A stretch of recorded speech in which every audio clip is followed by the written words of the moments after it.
p.m. We are at the table.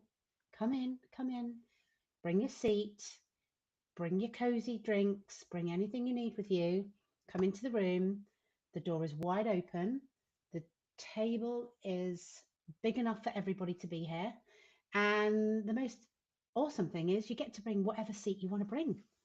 The cozy seat, the stool, the bench, um, any seat is yours. So get cozy. Come in. You could be in bed right now watching in your cozy little seat. You could be on the sofa. You could have your earbuds in while there's something playing on the TV.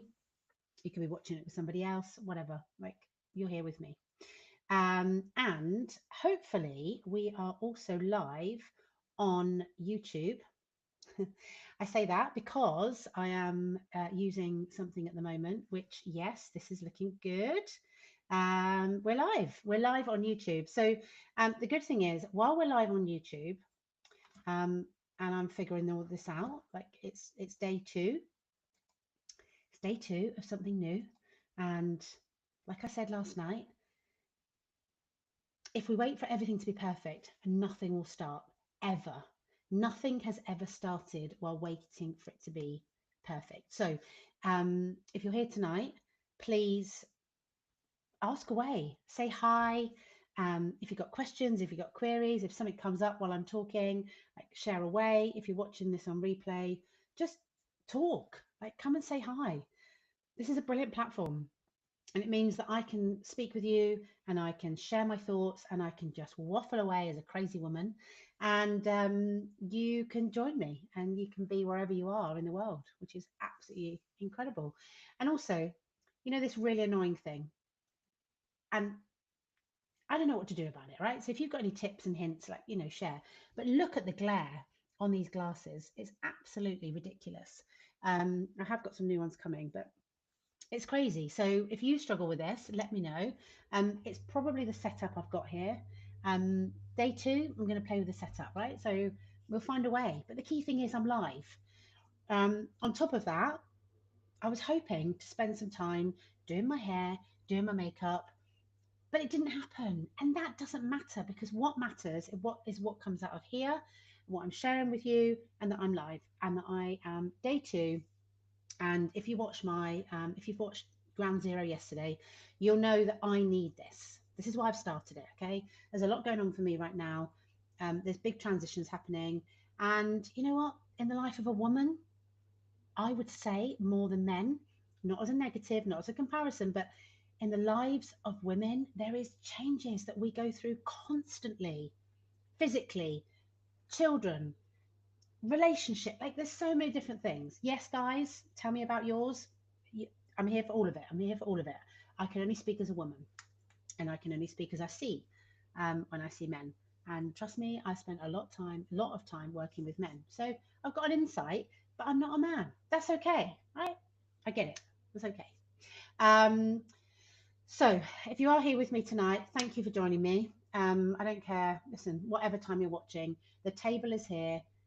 You are welcome. You will always be welcome here at this table.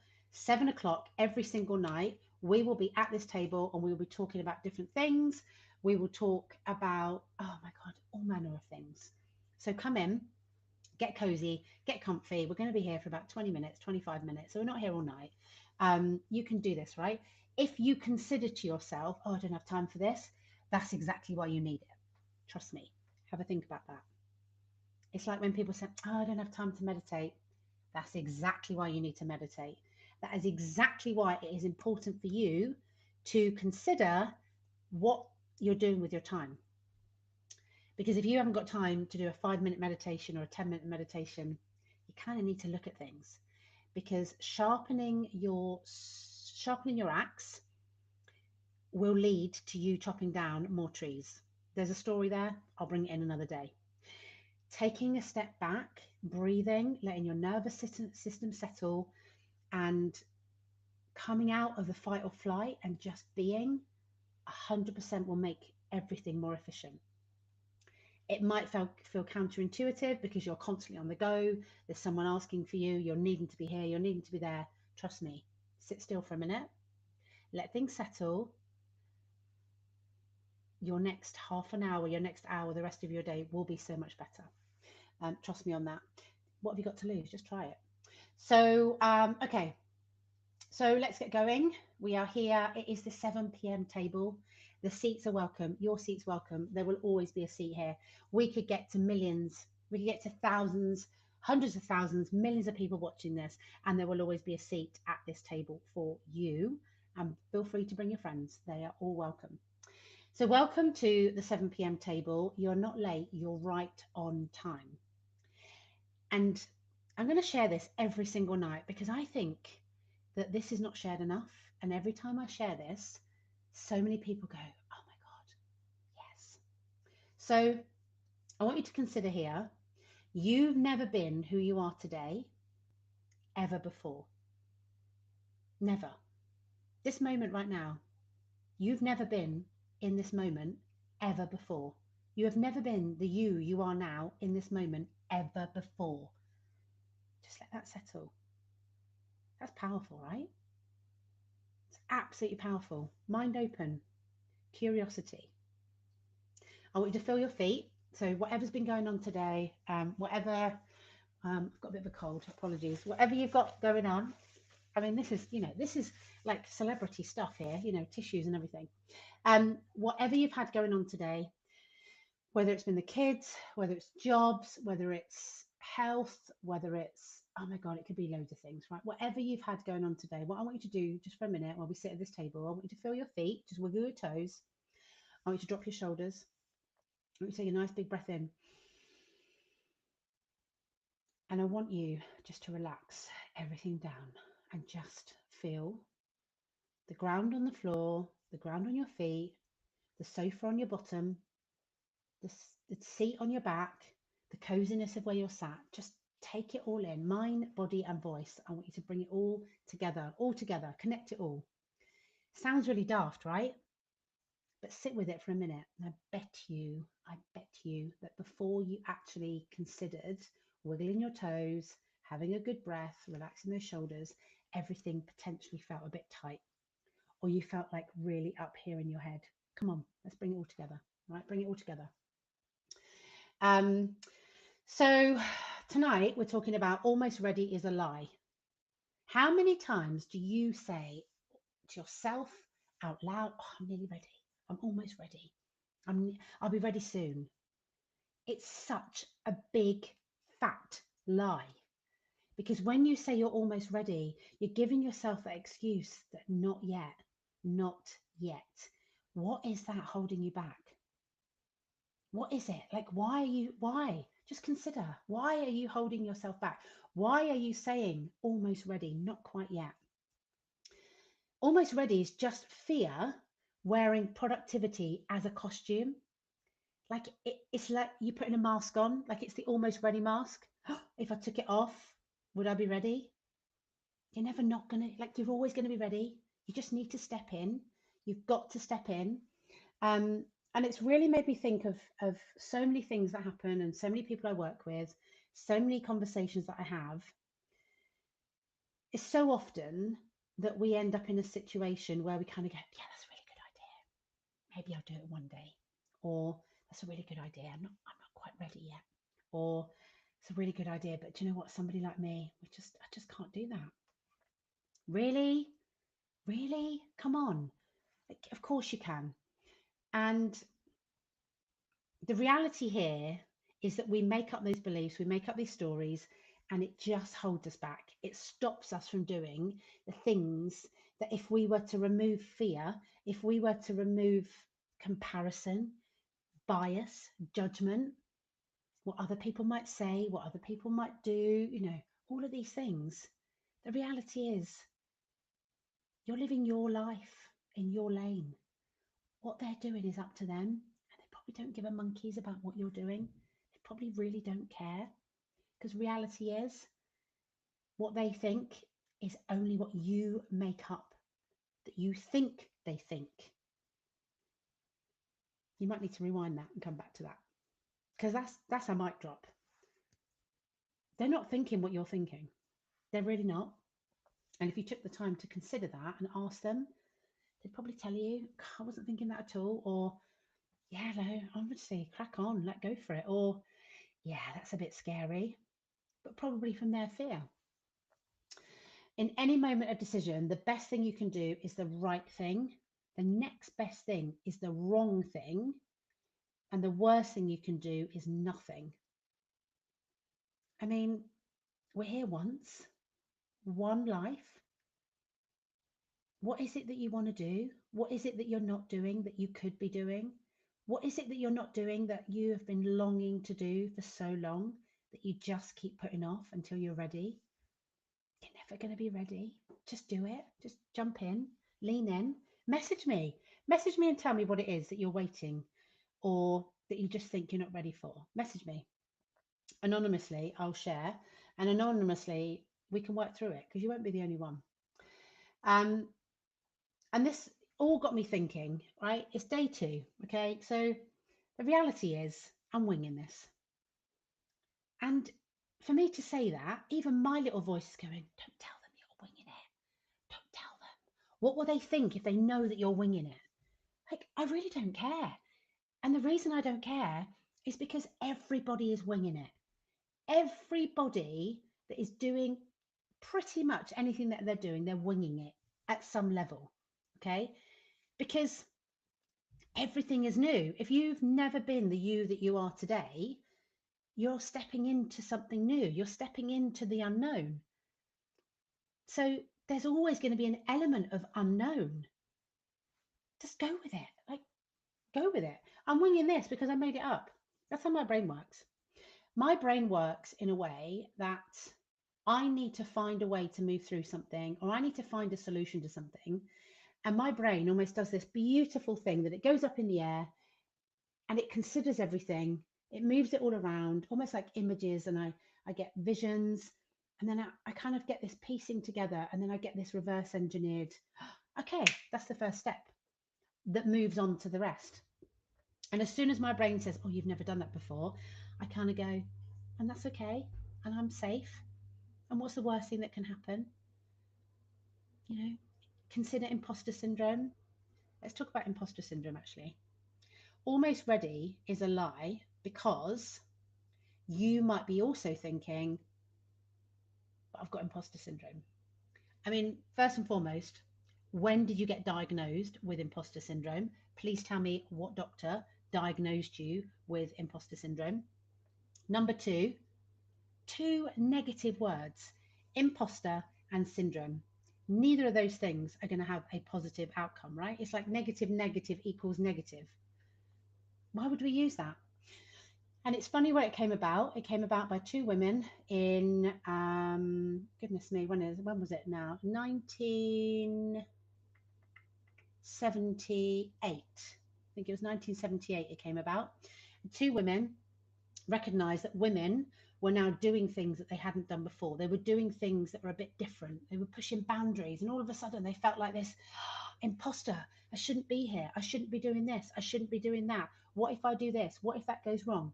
You know, the reality there is the only reason that came about is because women were doing new things. Women were speaking up more. Women were going out to work. Women were, for the first time in a very long time, if not ever, managing money. You know, it's only 50, we're now going into 51. 51 years since women have been able to actually have money of their own.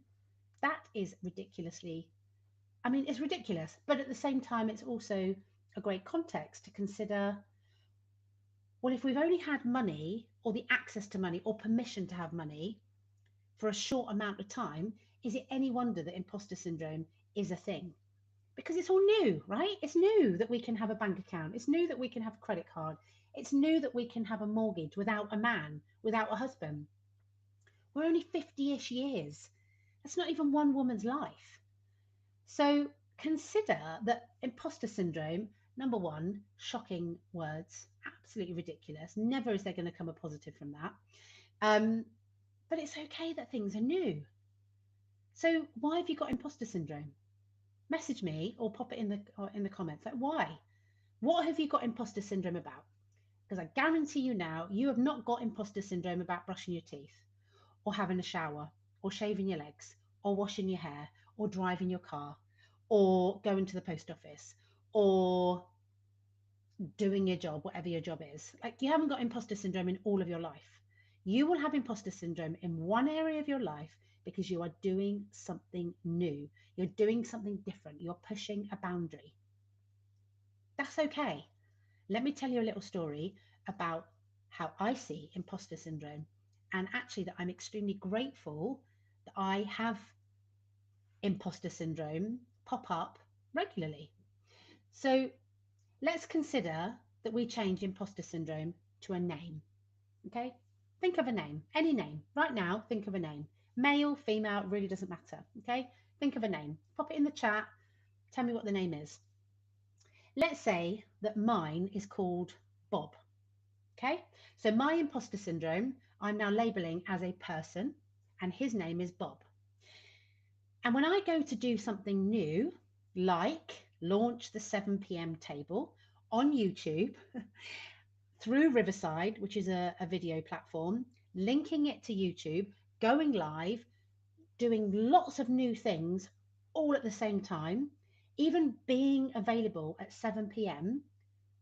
and sticking with it. And I'm going to be doing this for a minimum of 30 days, if not longer. All of that's really new. So, what do you think my imposter syndrome Bob, what do you think he did? Well, he knocked on the kitchen door.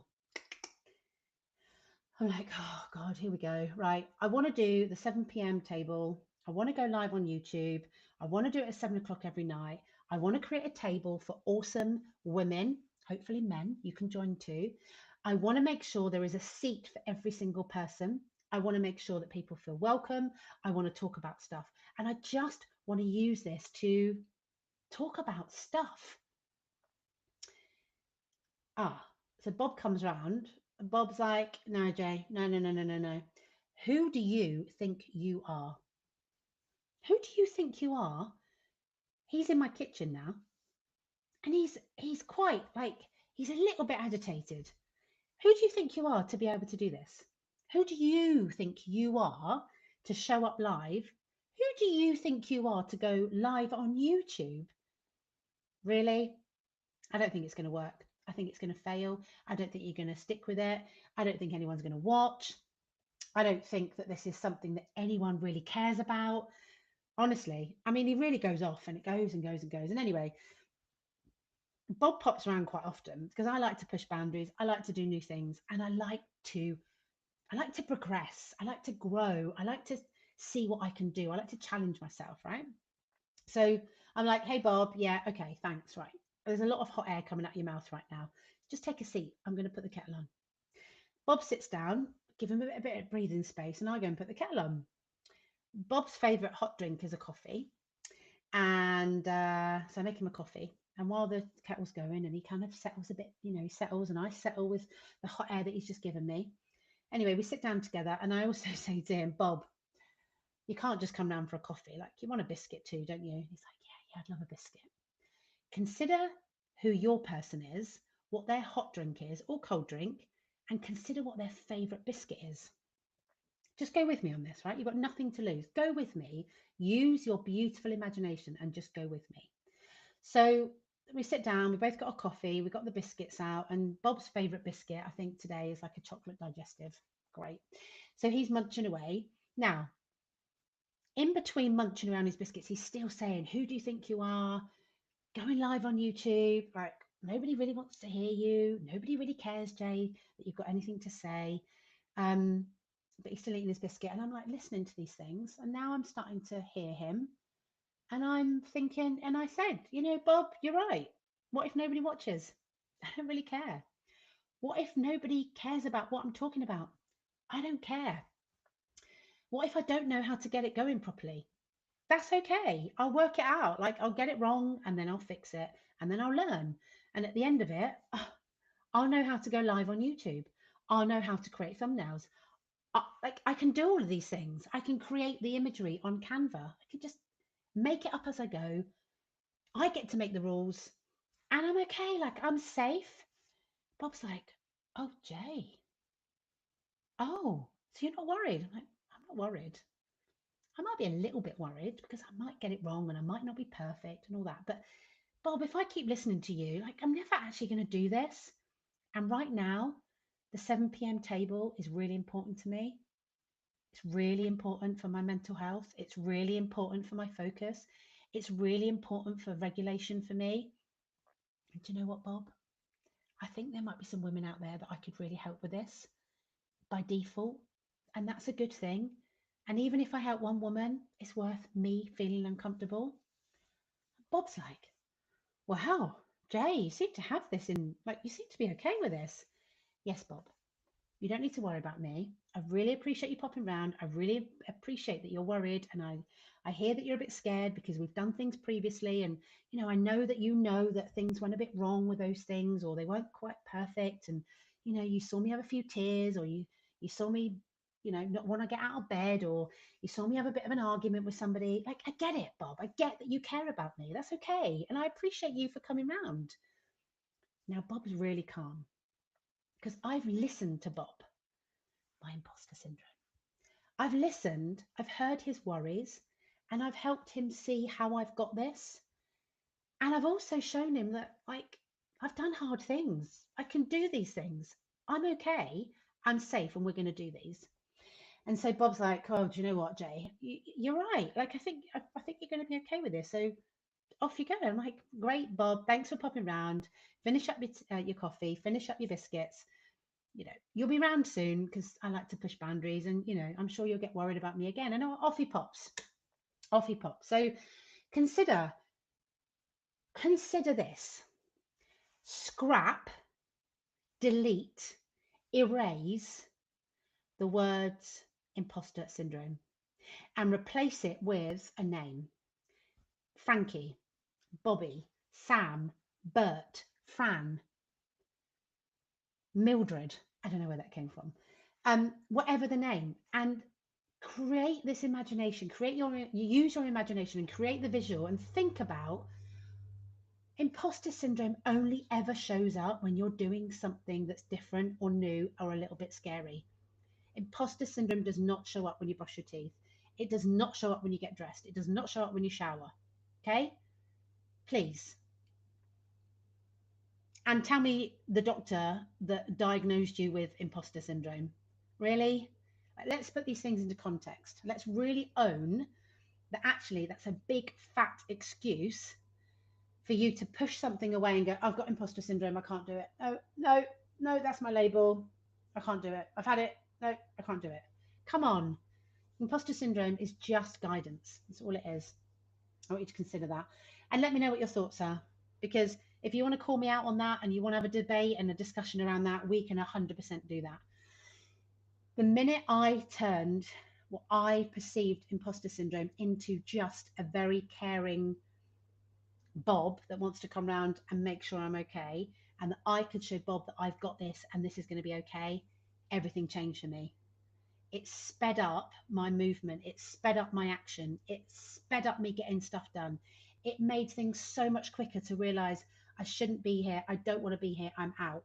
Relationships, in business, in so many different things. It really helped me get really clear and really quickly clear on taking action. Um, yeah, try it. Like, what have you got to lose? Um, I also want to talk about something that I've been playing with recently, that links nicely into these things. I just want to give you a little share, really. This is a chat. We're at a table. We're having, you might be having a drink. You might be having nibbles. All of these things. We're all here together. And the more you interact on the chat, the more you'll meet other people as well, and the more you'll see you're not the only one with these things going on. Um, so I want to go through 4 negotiations that I see that women in business, women in leadership, women in jobs, women in like mums, like people. Okay, guys, I'm interested if any of this relates to you because, like I said, I'm not a guy. I don't know these things, but I'm open to you going, yeah, actually, we get those. I have those things too. So, first negotiation, I think, is proving. I'll just get one more qualification, one more win, and then I'll move. You're not underqualified, you're just over negotiating. Like, stop it. The second one is explaining. So, do you ever find yourself like over justifying your decisions, softening your standards? Like, keep, trying to, what about like just over explaining? If they don't get it, you think that you need better wording. So if they don't get it, you're like, "Ah, and more, and more, and more." You don't. You just need firmer boundaries. You need to say what you want to be saying, and that's it. And that's okay. And if they want to ask questions, they can ask questions in any situation. Timing. Oh, this is a biggie. It's just not the right time. Like when the kids are older, when the money's safer, like when things calm down, then I can do it. Timing is fear dressed as logic. Really. There's never going to be the perfect time. You're always going to find an excuse. You're always going to blame something else. There's always going to be something else going on. Maybe the consideration is, could I chunk it down? Could I make the steps smaller? Could I do this one little thing now? It's not timing. That's another negotiation that you're making that it's not like it's not there. Stop it. Belonging. So belonging is an interesting one. Staying in rooms that shrink you because leaving feels lonely. Personal share. 2026 so far has been the loneliest time of my life ever, ever. Now many people would be like, "Oh, Jay, that's awful. Like, it's not nice to feel lonely. Like, it's really like, that must be awful." Honestly, initially, being lonely isn't the best. I'm used to being around lots of people. I'm the eldest of I'm the eldest of seven. I've always been around people. I had my first child when I was 17. Like I've been a proactive mum for 28 years because when she got to an age of being 16 and being independent, I went and had another baby, 16-year age gap. I've got a 28-year-old and I've got a 12-year-old. I've always had somebody with me. I've always been caring for somebody, whether it's my siblings, whether it's my own children, whether it's relationships. And coming into 2026 has been the loneliest ever so far. Now, I'm aware that we're only February, but it's been lonely. But the reality is, the reason it's been lonely is because I've stopped negotiating with the other things, like the proving, the explaining, the timing. I don't want people around me that don't want to be around me. And I don't want to be around people that I don't want to be around. That's it. And that's okay. And as I move those people out of my life and I release those things in my life, I'm making space for new people because I'm growing, I'm leveling, I'm moving, I'm taking action. And in doing that, frequency changes, energy changes, my thoughts change, my beliefs change, my values change, what I want out of life changes. How would I still link with people that are, you know, back in my journey? I just won't. And that's okay. It's not because they're bad people. It's not because I'm a bad person. One of the biggest realities I've had actually when I was in Corfu, 5 weeks on my own, was the most amazing time ever. It was very lonely. There was lots of tears, but at the same time, it was really refreshing. And one of the key things I hadn't quite realised is that I'm often seen as a go-getter and I want more and I never settle. Like, and I'm never happy. I'm not grateful and I should just stick with what I've got and I should just be okay with what I've got. I am very grateful. And there's been a lot going on. I'm still happy. I have like ups and downs, we all do. But the key thing that really dropped, and actually it dropped on New Year's Day on the beach in Corfu, was that I haven't been climbing a ladder. I haven't been wanting more. I haven't been grabbing for the next thing. I haven't been trying to escape or run away from anything. Do you know what? The biggest mic drop, the biggest kind of bombshell that I had, I've been healing. I've been healing through trauma that happens to me in my life. And by healing and understanding and letting it move through my body, letting it move through my mind, going through forgiveness, going through it not being my fault, going through I'm not to blame, all of that, that healing. You, I don't know about you, like share with me if you feel that you can share. Excuse me. Oh, I'm still getting over a bit of a cold. Real life here, ladies. Real life happening. Um, when you heal, when I've healed, this is my own journey that I'm speaking about. As I'm healing, things sound different, things look different. My world, my map of my world is massive, and it keeps adding because as I heal, I understand more, I learn more, I forgive more, I accept more. Therefore, I expand more. By doing that, I don't like, I reckon I'm on Jay's 8 or 9 chapter. There are chapters before me that, quite frankly, if I passed, definitely, if I past some of my chapters, my previous chapters, I wouldn't recognize her. I would not know what she looks like. I would not know the way she's speaking. I just wouldn't know her because I have grown. But I've grown through healing, not for any other reason. And if that's meant the movement of a relationship, if that's meant moving from where I live, if that's meant letting go of friends that have, that I used to be friends with, that's letting go of businesses or jobs or situations, because I am healing, because I am getting to know who I am at the age of 46, really understanding who I am. It's all worth it. 100% it is all worth it. Big realization, massive realization. Um, so yeah, these negotiations have played a big part in my life, and me reflecting on these, proving, explaining, timing, belonging, has really helped me understand a lot of what's gone on in my life, and now really helps me make decisions in my life. Um, and the moment you stop negotiating, you actually start building the life that you want in the way that you want it, because you're being true to yourself. It's powerful stuff. I'm not going to say it's easy. It hasn't been. But am I grateful I've done it? 100 million squillion% I am so grateful. So, okay, I've got some questions that I'm going to be sharing every single night at the table, like I would if I were to be in a room with you and we were to be having private dining or getting together and just having conversations. First question, after everything I've shared here, what if you were to sit now with your future self 3 years from now, right? So it's 2029. My goodness, it's 2029. And you're with your future self.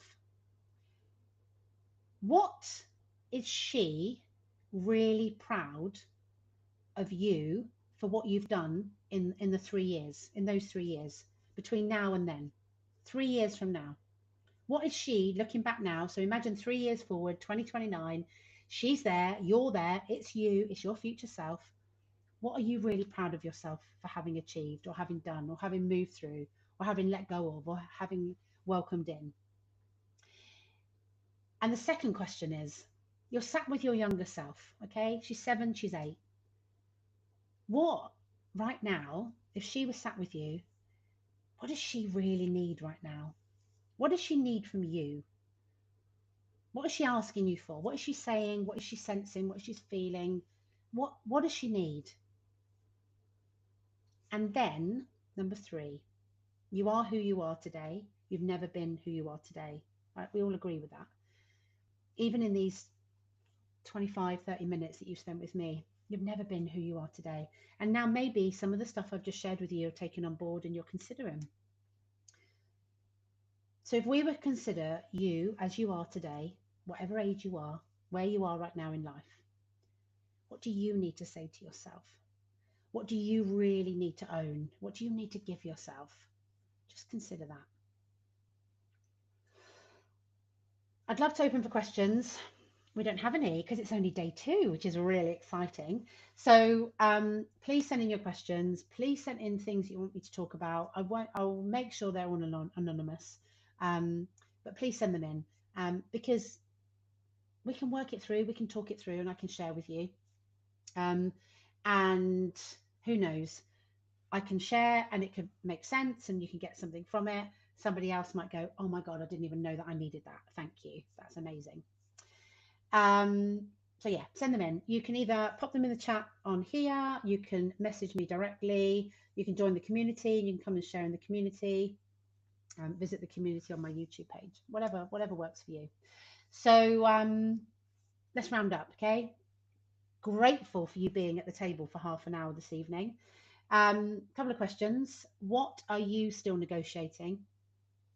What are you tolerating that your future self wouldn't tolerate? And what would change if you stopped explaining and you just said what you needed to say and you just did what you needed to do? Just think on that. Just think on that. So thank you so much for being here. If you're watching this live, come and say hi. If you are watching it on replay, give me a comment. I'm going to be doing this come what may. Every single night at 7 o'clock, I will be doing this. Come what may, whatever the background, whatever the situation, I will be coming live. And over the nights, it will grow, and we'll talk about different things. And, you know, it'll be 7 p.m. at the table with Jay, because I need it. And if I need it, who knows? You might need it. You don't need permission. You need the truth. And I'll see you tomorrow. But the key truth I really want you to really know right now is there is always a seat for you here at this table forever. Always. You're welcome. I look forward to seeing you tomorrow night at 7 p.m. You take care.